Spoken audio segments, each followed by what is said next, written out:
What's up, guys? It's JT with Yak Gadget, and today we'll be installing the MK mount for the big fish. This is the rear mount. We also make a pod mount for it, but this specifically is the rear mount. This is also the brand new 2022 model, so we're going to show you how to put this on your kayak and show you how easy it is. Let's get started. Here are all the included pieces with the MK Big Fish rear mount. To the left, you have your stabilizer arms.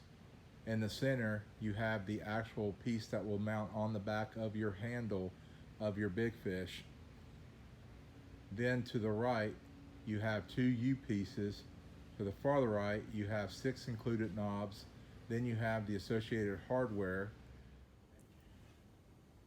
All right, as we get started, we're gonna take this main piece right here. I'm going to turn it over and show you guys a couple of new features. One of the things that we have that we kind of started putting on some of our models from last year's model is the rear shaft catch. This is really awesome because if you have a Minn Kota mount and you set your tilt to be free tilting, the shaft will lock into this in the back. So it kind of works as a brace on the back to just make it more stable mount, but it also catches the shaft. So if you put it in reverse, it will hold the shaft in reverse. And then when you need to bring it up, if you have a rope or not, or if you hit something, it just comes out of that. And then when you put it back in forward gear, it'll lock back in. So great feature there. Then the other thing you're gonna notice right here are these half round feet right here. The reason why we went with this design for 22 is because we kind of found that with our old model, this was sitting a little bit too low and at an angle. So this actually lifts this up when we set it on the back here, and it will actually lift it up and keep it level and square in the back. Now, the system comes with these other pieces that goes on the other side, and there's 2 bolts with knobs to lock this in. So this will be locked on your handle. We're no longer dependent on just a single bolt that goes through the rudder hole.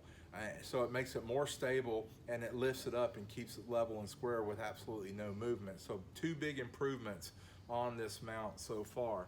So as we get set to install this, what you want to do right now is you kind of want to set this up to when you put it on here, you're just able to start to screw in the bottoms. And so what we want to do is we want to take these 2 bars that we have, and that's another improvement too.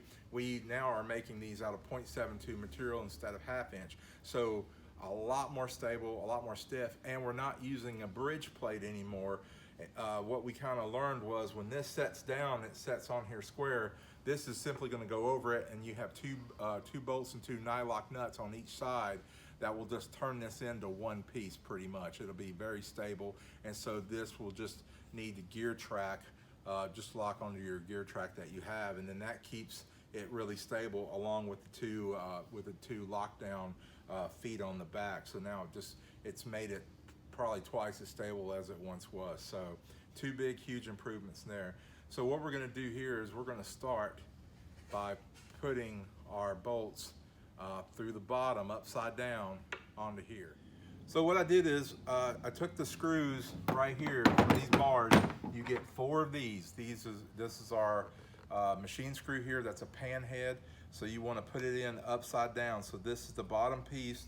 The big piece here is the bottom.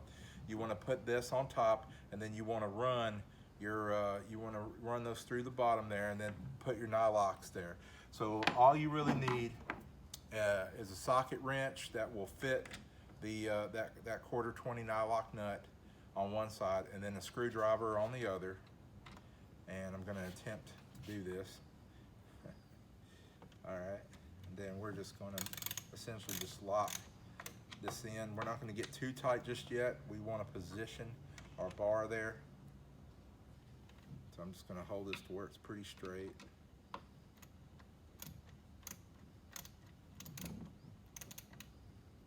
All right. So now we've got it locked down in there pretty straight for the most part. If you have to adjust it, you can definitely do that pretty easily. So we've got that on the first one. And now we are going to then turn this around take the machine screw,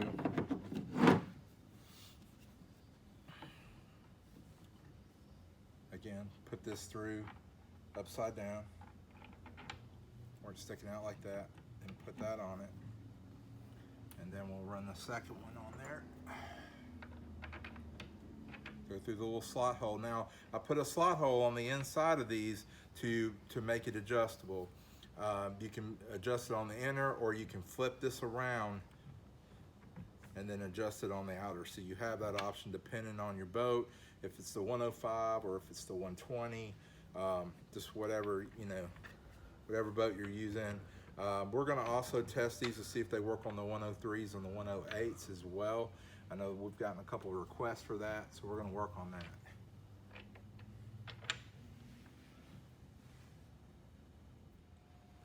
Okay, so we got our bolts in, our machine screws with our nylocks, we got them tightened up. Again, you don't have to go crazy tight on them. You just want to get them to where now this is not going to slide on you or move on you. It's almost like it's one piece now. It's a lot more stable with the thicker stuff. So now we're actually going to go ahead and attach this to the rail. So right to it. Now that allows you to take one of your knobs right here and screw that down. And as you screw that down, you will feel that tension up and lock down on that. So we found that these track adapters are stable enough and allows you to do that. It gives you a good grip. We lifted the boat off the ground a couple of times with them, so it's a really good solution. So we're going to do that on this side as well. Okay, so we got the camera down here at base level.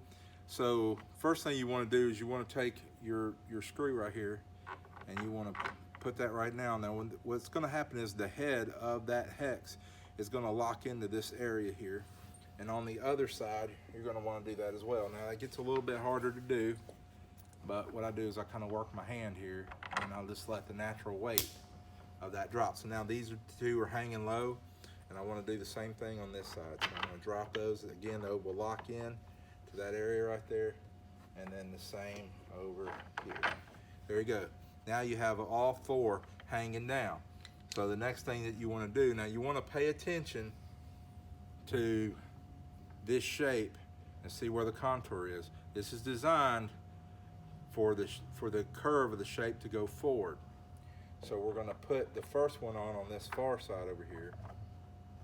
All right, so now we're able now to bring that up. As we do that, take your one hand, hold it, take your thumb right there, put it over this bolt right here to stable it as you get your knob on. Now you don't have to tighten the knob way up yet. You just want to have it just holding everything in place. And then on the other side, you want to get your knob started on the far side. Now you want to put that up. And now you're going to be able to tension it up on this side. Now as that does this, you're going to feel it. You're going to feel that tension. Now if you're going to leave this mount or this motor on, I would recommend you using a little bit of blue Loctite to put around the machine screw there, so when you put this knob on it, it will hold it together and lock it in, keep it from vibrating off if you're going down the road, transporting your kayak, things like that. Now if you want to remove this regularly, of course you don't have to put blue Loctite on it, but I would check the tightness of these knobs each time you go out just to make sure everything's fine. But if you're going to use this for long-term use, I would definitely just use a little bit of blue Loctite. You can always break that loose when you need to later on. So again, we're going to repeat that step on this side. So again, this piece right here, you want to make sure that the most I guess outward curve of this piece is facing forward. So when you put this right here, it's going to go right up there. You feel your other screw go down. Now you can take your knob again, using your thumb or index finger to hold that screw down. So as you put the knob up, it's going to hold that into place, and then do the same thing on the other side. A little harder to reach to get to, but you can kind of work on the inside of it and do that.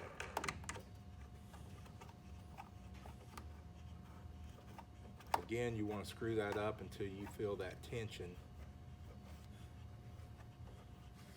And then once you do that, then you can tighten this side up too to even that out. And now it is installed.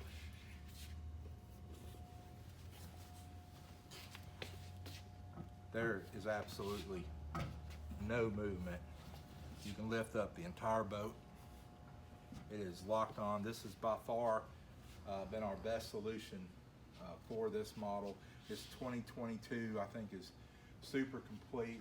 What we're going to do is we're going to go ahead and put a motor on the back of it so you can just see how it looks and works and functions. And we're going to do that right now.